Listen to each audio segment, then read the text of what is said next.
Hi అండి, welcome to అంజయ్స్ of properties. ఈరోజు మనము పోస్ట్ చేసిన ప్రాపర్టీ వచ్చి ఆల్మార్క్ ట్రెజర్ అండి. మన కోకాపేటలో ఉంటుంది.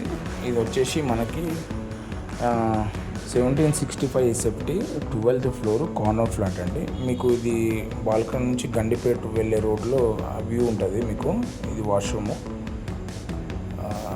మీకు బెస్ట్ ప్రైస్ అండి, 1.89 ఆల్ ఇంక్లూజివ్ వస్తుంది. ఇది బాల్కనీ నుంచి ఉంటుందండి. మనకి 1765 SFT 12th floor ready to move పొజిషన్లో ఉందండి. మీరు డైరెక్ట్ ఆక్యుపై చేసుకోవచ్చు. ఇది మనకు బాల్కనీ నుంచి మనకి స్విమ్మింగ్ పూల్ వ్యూ ఉంటుంది. ఇది ఇంకో బెడ్రూమ్ అండి. మీకు బాల్కనీ నుంచి గండిపేట వెళ్ళే రోడ్ వ్యూ ఉంటుంది. కార్నర్ ఫ్లాట్ అండి. ఇది హాల్ అండి. Thank you so much.